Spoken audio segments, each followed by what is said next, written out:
Seorang santri di Ponorogo, Jawa Timur tewas mengenaskan setelah dianiaya oleh 4 orang rekannya. Santri yatim piatu itu dianiaya karena mencuri uang Rp100.000 milik temannya sesama santri. Korban adalah Muhammad Munawar, usia 15 tahun, santri Pondok Pesantren Manbaul Huda, Desa Sendang, Kecamatan Jambon, Ponorogo. Ia tewas setelah koma dengan mengalami sejumlah luka memar di kepala dan tubuhnya. Korban yang baru 3 minggu nyantri dianiaya karena mencuri uang Rp100.000 milik santri lainnya. Korban dianiaya hingga tak sadarkan diri dan harus dilarikan ke rumah sakit. Namun naas, pada Kamis siang korban akhirnya meninggal dunia. Dari temuan pemeriksaan pada hari ini, pada pemeriksaan luar, ditemukan memar-memar di daerah kepala, kemudian lengan, tangan, wajah. Kemudian dari pemeriksaan dalam, ketemukan memang ada perdarahan dari rongga kepala sampai ke otaknya. Itu yang menyebabkan terjadinya kegagalan atau gangguan pernapasan sehingga meninggal. Polisi telah mengamankan dan menetapkan 4 pelaku sebagai tersangka. Mereka adalah MN usia 18 tahun, AM usia 16 tahun, AA usia 15 tahun, dan YA usia 15 tahun.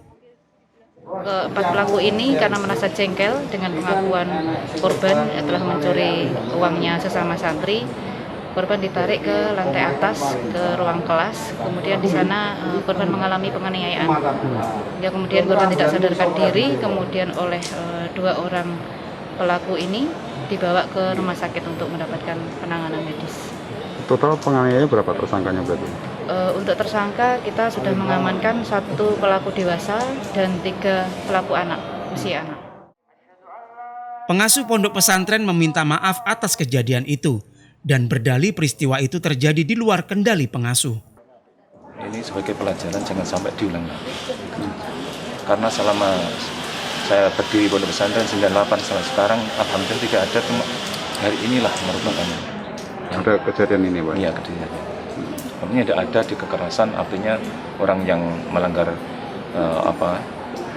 hukum di pondok pesantren, pencurian dan sebagainya, ini tidak ada kekerasan. Artinya cuma diberi sanksi seperti membersihkan tempat kamar mandi beberapa hari, kadang 7 hari, lihat-lihat berat dan ringannya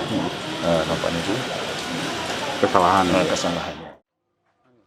Usai diotopsi, jasad santri yatim piatu itu dipulangkan ke kampung halaman kakeknya di Martapura, Sumatera Selatan. Hendra Setiawan, Kompas TV Ponorogo, Jawa Timur.